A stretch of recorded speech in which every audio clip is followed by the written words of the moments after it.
الحمد لله رب العالمين والعاقبة للمتقين والصلاة والسلام على سيد الأنبياء والمرسلين ومن تبعهم بإحسان وإيمان إلى يوم الدين وبعد. سورة البقرة آیت 74.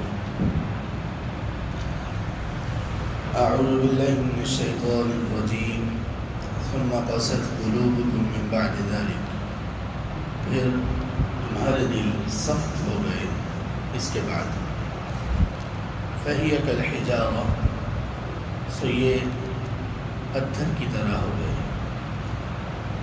گائے کے واقعہ کا ذکر کرنے کے بعد بلکہ بنی اسرائیل کے سامنے اتنا بڑا معجزہ ہو جانے کے بعد اب دیکھیے اس سے بڑا اور کیا معجزہ ہوگا کہ ایک مردہ زندہ ہو جائے، بات کرے سمجھ اور شعور کے ساتھ، اور جو حقیقت تھی اس سے وہ پردہ اٹھائے. اتنا بڑا معجزہ کافی ہوتا ہے انسان کو اس کے دل کو بسیجنے کے لیے، اس کے دل کو نرم کرنے کے لیے. لیکن ان لوگوں نے کیا کیا؟ اللہ یہ کہتے ہیں کہ اس کے بعد، یعنی اس معجزے کو دیکھ لینے کے بعد تمہارے دل سخت ہو گئے. اور کتنے سخت ہوئے؟ اتنے کہ جیسے پتھر. یہ ہیں اصل وہ لوگ جن کو سنگ دل کہا جاتا ہے. اور یہ سنگ دلی انسان میں کب پیدا ہوتی ہے؟ انسان کے دل میں، جو انسان کے جسم میں جو دل ہے، یہ اللہ تعالیٰ نے بڑی عجیب چیز بنائی ہے. سارا دار و مدار اعمال کا بھی، تقوی کا بھی، خشیت کا بھی، نیت کا بھی، سارا دل کے اوپر ہے. دل وہ زمین ہے، اس میں جو ہوگا ظاہر پر وہ آئے گا، زبان پر وہ آئے گا، اعمال پر وہ آئے گا، اور اللہ بھی اسی عمل کو قبول کریں گے جو دل کی ہم آہنگی کے ساتھ ہوگا. نبی صلی اللہ علیہ وسلم نے فرمایا ان اللہ لا يقبل عن كل قلب لاهن، یہ سنن ترمذی میں ہے. اللہ اس شخص کی دعا قبول نہیں کرتے جس کا دل غفلت میں ڈوبا ہو. مراد یہ ہے کہ جو شخص دعا کر رہا ہو زبان سے، لیکن زبان کی دعا اور دل اس کی آپس میں موافقت نہ ہو. زبان سے وہ کہہ تو رہا ہو کچھ، لیکن دل اس کا اس دعا کے ساتھ اس کا ساتھ نہ دے رہا، یا وہ کوئی عربی زبان کی دعا پڑھ رہا ہو اور اس کا معنی ہی اس کو نہ آتا. یہ سب غفلت کی علامت ہے. تو انسان کے جتنے بھی اعمال ہیں، اچھے یا برے، ان کا ڈائریکٹ اثر دل پر ہوتا ہے. اچھے اعمال کی وجہ سے دل نرم بڑھتا ہے، تقویٰ بڑھتا ہے، خشیت بڑھتی ہے، ایمان بڑھتا ہے. برے اعمال کی وجہ سے دل سخت ہوتا ہے، اللہ کی خشیت نکلتی ہے، اللہ سے بندہ بے خوف ہوتا ہے، برائی کی محبت دل میں پیدا ہوتی ہے، ایمان کم کم کم کمزور سے کمزور ترین ہوتا چلا جاتا ہے. پھر دل سخت کیسے ہوتا ہے؟ دل سخت کا مطلب یہ ہے کہ بندہ اعمال میں رغبت باقی نہیں رہتی، گناہ اس کو تکلیف نہیں دیتا. مومن کی علامات میں سے ایک علامت یہ بھی ہے کہ اس سے گناہ ہو جائے تو اس کو تکلیف ہوتی ہے، برا لگتا ہے اس کو، لیکن اس کو گناہ برا نہیں لگتا. نیکی اس کو لطف نہیں دیتی، بس رواج، رکھ رکھاؤ، عادت، لوگوں کو دکھانے کے لیے نیکی کر رہا ہو، نیکی کا لطف باقی نہ رہے. یہ دل کی سختی کا علامت ہے. امام ابن القیم رحمہ اللہ ایک امام گزرے ہیں، بہت بڑے امام ہیں. انہوں نے اپنی کتاب میں گناہوں کے آثار وہ ذکر کیے ہیں کہ بندہ جب گناہ کرتا ہے تو اس کے کتنے آثار اس پر نمایاں ہوتے ہیں، اس کے دل پر اور اس کے ظاہر پر. اور وہ قریب 100 سے زیادہ آثار ذکر کیے ہیں. ایک گناہ کرنے کی وجہ سے بندے پر جو آثار، اس گناہ کے اثرات ہوتے ہیں وہ کتنے زیادہ. تو ان گناہ کے اثرات میں سے ایک بہت بڑی چیز یہ ہے کہ بندے کا دل سخت ہو جاتا ہے۔ جب دل سخت ہوتا ہے تو گناہ مزید بڑھ جاتے ہیں، نافرمانی مزید بڑھ جاتی ہے۔ اور یہ دل کی سختی کی علامت ہے کہ معجزات دیکھ کر بھی لوگوں نے تسلیم نہیں کیا۔ یہ دل کی سختی کی علامت ہے کہ ہم لوگ اتنے لوگوں کی موت کا اعلان سن کر، اتنے لوگوں کے جنازے پڑھ کے، اتنے لوگوں کو قبر میں دفنا کر بھی اعمال میں بہتری نہیں لے کر آتے۔ یہ دل کی سختی کی علامات ہیں کہ مساجد ویران ہے، کوئی مساجد کا خیال رکھنے والا، آباد کرنے والا موجود نہیں۔ دل کی سختی کی علامت ہے کہ انسان زندگی میں یہ خیال نہ کرے کہ فلاں موقع پر مجھے کیا عمل کرنا چاہیے، کیسا عمل کرنا چاہیے۔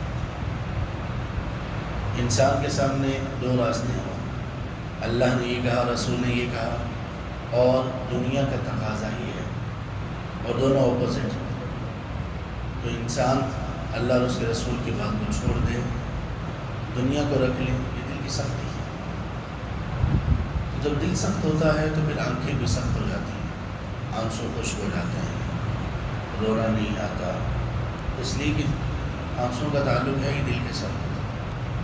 اللہ کے رسول صلی اللہ علیہ وسلم اور آپ کے صحابہ رضی اللہ عنہ، ان کا جو عالم تھا نماز میں رونا، تہجد میں گر گرانا۔ آپ صلی اللہ علیہ وسلم کو نماز میں ایسے سسکیاں برتے تھے، جیسے حدیث میں آتا ہے کہ جیسے وہ ہنڈیا ہو جو آگ پر رکھی ہوئی ہو، اور آگ کی شدت کی وجہ سے اس میں موجود پانی جب کھولنا شروع کرتا ہے، ابلنا، بوائل ہونا، تو اس بوائل ہونے کی جو آواز آتی ہے وہ آواز نبی صلی اللہ علیہ وسلم کے سینے سے نکلتی ہے۔ صحابہ کا بھی یہ عالم تھا، نماز میں کا رونا۔ عثمان رضی اللہ عنہ دیکھ لیجیے، وہ صحابی ہیں جن کو سب سے زیادہ مرتبہ جنت کی خوشخبری سنائی گئی، سب سے زیادہ گنتی میں، تعداد میں اتنی مرتبہ کسی کو نبی صلی اللہ علیہ وسلم نے یہ نہیں کہا کہ تم جنتی ہو جتنا عثمان کو کہا رہے۔ اس کے باوجود وہ کسی قبر کے پاس سے گزرتے تو اس قدر زیادہ رویا کرتے تھے کہ ان کی داڑھی تر ہو جایا کرتی۔ تو یہ سب دل کی نرمی کے علامات ہیں۔ تو اللہ تعالیٰ کہتے ہیں کہ پھر تمہارے دل سخت ہو گئے، اور پھر اللہ نے سختی کی تشبیہ کس سے دی؟ کالحجارہ، پتھر سے، پتھر کی طرح۔ اور پتھر کیا ہوتا ہے؟ ٹھوس ہے، بالکل سخت ہے۔ لیکن سبحان اللہ، قربان جائیں، اللہ تعالیٰ نے یہ کہہ کر اس کے بعد پتھروں کی کچھ اقسام کا ذکر کیا کہ دیکھو پتھر بھی کچھ ایسے ہیں کہ وہ ان میں سختی نہیں ہوتی۔ کیسے؟ وَإِنَّ مِنَ الْحِجَارَةِ لَمَا يَتَفَجَّرُ مِنْهُ الْأَنْهَارُ، اور بلا شبہ پتھروں میں سے کچھ ایسے ہیں کہ جن سے نہریں پھوٹ پڑتی ہیں۔ پتھر ہی ہوتا ہے، پھٹتا تو کیا نکلتا ہے؟ پانی، اور وہ پانی ایسے نکلتا ہے کہ آگے جا کر نہر کی شکل اختیار کر لیتا ہے۔ یہ جو دریا اور نہریں ہیں، اگر آپ میں سے کسی نے اس کی ابتدا دیکھی ہو، اس کی ابتدا ایسی ہی ہوتی ہے، پہاڑوں سے ایک چشمہ نکلا، بارش کا پانی ہے یا برف کا پانی پگھلا، یا کسی پتھر سے کوئی چشمہ پھوٹا، ایک معمولی سا پانی کا ایک بہاؤ ایک معمولی سی مقدار میں شروع ہوا، اور اسی طرح کچھ اور جو چشمے یا پتھروں سے پھٹ کر پانی نکلا، وہ بنتے بنتے چلتے چلتے نہر اور دریا بن جاتے۔ تو کہا کہ پتھروں میں سے بھی کچھ ایسے ہیں کہ وہ ان سے نہریں پھوٹ پڑتی ہیں۔ وَإِنَّ مِنْهَا لَمَا يَشَّقَّقُ فَيَخْرُجُ مِنْهُ الْمَاءُ، اور بلا شبہ پتھروں میں سے کچھ ایسے ہیں کہ وہ پھٹ پڑتے ہیں اور ان سے پانی بہہ نکلتا ہے۔ کچھ سے نہریں پھوٹ پڑتی ہیں، کچھ سے پانی بہہ نکلتا ہے۔ نہریں پھوٹ پڑنے کا مطلب یہ کہ مستقل ان میں سے پانی نکلتا رہتا ہے، چشمے کی صورت اختیار کر لیتے ہیں، اور پھٹ پڑتے ہیں ان سے پانی نکل جاتا ہے۔ اس سے مراد چشمہ بھی ہے، اور اس سے مراد یہ ہے کہ وقتی طور پر ان میں پانی نکل آئے، بے شک بعد میں بند بھی ہو جائے۔ لیکن چشمے، نہریں وغیرہ وہ ان پتھروں سے نکلتی ہیں، سخت جامد پتھروں سے، لیکن کھلتے تو ہیں نا، پھٹتے تو ہیں۔ وَإِنَّ مِنْهَا لَمَا يَهْبِطُ مِنْ خَشْيَةِ اللَّهِ، اور بلا شبہ پتھروں میں سے کچھ ایسے بھی ہیں جو گر پڑتے ہیں اللہ کی خشیت کی وجہ سے، اپنی جگہ چھوڑ دیتے ہیں، اپنی جگہ سے نیچے زمین کی طرف آ گرتے ہیں اللہ کے ڈر کی وجہ سے۔ یہ پتھر ہے، چشمے پتھروں سے نکل رہے ہیں، نہریں پتھروں سے نکل رہی ہیں، اللہ کے لیے عاجزی اختیار کرتے ہوئے پتھر زمین پر گر رہے ہیں، لیکن انسان کو اللہ کی بارگاہ میں جھکنا اور گرنا نصیب نہیں ہو۔ اللہ کہتے ہیں یہ کرو، انسان اس چیز پر نہیں آیا۔ تو اللہ تعالیٰ نے دیکھیے کہا کہ تمہارے دل پتھروں کی طرح سخت ہو گئے، بلکہ پتھروں سے بھی زیادہ سخت، اس لیے کہ پتھر اپنی سختی کے باوجود کس طرح سے نرم پڑ جاتے ہیں۔ کبھی پانی نکل رہا ہے، کبھی نہریں بہہ رہی ہیں، کبھی وہ اللہ کے ڈر سے گر رہے ہیں، خاک آلود ہو رہے ہیں۔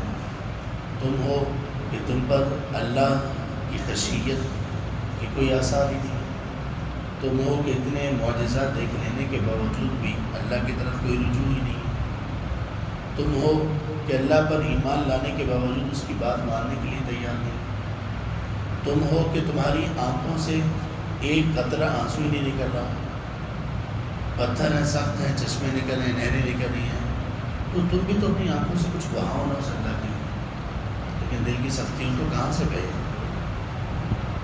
تو اللہ فرماتے ہیں کہ تمہارے دل اس طرح سے سخت ہے۔ وَمَا اللَّهُ بِغَافِلٍ عَمَّا تَعْمَلُونَ، اور اللہ غافل نہیں ہے تمہارے اعمال سے، اللہ غافل نہیں ہے اس چیز سے جو تم کر رہے ہو۔ تمہارے اعمال کیسے ہیں، ان اعمال کو بجا لاتے ہوئے تمہارے دل کی کیا کیفیت ہے، اللہ غافل نہیں، اور دل کی کیفیت کے ساتھ پھر اعمال کیسے ہیں، اللہ ان سے غافل نہیں۔ کس عمل میں تمہاری نیت کیسی تھی، کتنی پیور تھی، کتنا اخلاص تھا، کتنا اللہ کے لیے تھا، کتنا دوسروں کے لیے تھا، اللہ غافل نہیں اس چیز سے، اللہ سب جانتا ہے۔ تو یہ ہے انسان کے اعمال جن کا تعلق دل کے ساتھ ہے۔ اس لیے اللہ تعالیٰ نے ایمان کا مقام دل کو رکھا ہے، دل ایمان کا مقام ہے، دل وہ برتن ہے جہاں پر ایمان ہے، اس لیے کہ بڑی عظیم جگہ ہے، بہت عظیم چیز ہے۔ نبی صلی اللہ علیہ وسلم نے فرمایا انسان کے جسم میں سے بخاری اور مسلم ہے، انسان کے جسم ایک ایسا لوتھڑا ہے، اگر وہ درست ہو تو پورا جسم درست ہوتا ہے، اگر درست نہ ہو تو پورا جسم خراب ہو جاتا ہے۔ آپ نے فرمایا وہ دل ہے۔ اچھا، یہ جسمانی طور پر بھی ایسے ہی ہے اور اعمال کے اعتبار سے بھی ایسے ہے۔ انسان کے دل میں ایک معمولی سی چیز ہے جس کو ہم کہتے ہیں نا عناد، ضد، کسی کے بارے میں کینہ رکھنا، یہ دل کے افعال میں سے بس یہ معمولی سی چیز آتی ہے، جیسے ہی یہ خرابی دل میں پیدا ہوتی ہے سارا جسم یعنی سارے اعمال خراب ہو جاتے ہیں۔ کیا ہوتا ہے پھر اس کی وجہ سے؟ دل میں ایک معمولی چیز آنے کی وجہ سے کیا ہوتا ہے؟ غیبت، چغلی، جاسوسی، بہتان بازی، الزام تراشی، حقارت اور پتہ نہیں کیا۔ یہودی اس عناد کا بھی شکار تھے۔ جب اس عناد، ضد، کینے کا شکار ہوئے تو انہوں نے کیا کیا کیا نبی صلی اللہ علیہ وسلم کے خلاف، اللہ کوئی کسر نہیں چھوڑی۔ تو اس لیے دل کو ٹٹولتے رہنا چاہیے ہمیشہ۔ دل کو ٹٹولنے کا مطلب ہے کہ بندہ اپنے اعمال میں یہ دیکھتا رہے کہ میں کیسے اعمال کر رہا ہوں۔ یہ دل کا ہی معاملہ ہے کہ بندہ نماز میں کھڑا ہوتا ہے، نماز اس نے پڑھی ہوتی ہے، ایک بندے کو اس کی نماز آسمانوں تک لے جاتی ہے اور دوسرے بندے کو اس نے بھی اتنی رکعت پڑھی، اس کی نماز زمین کی پستیوں اور ذلت کی گہرائیوں میں جا ڈالتی ہے۔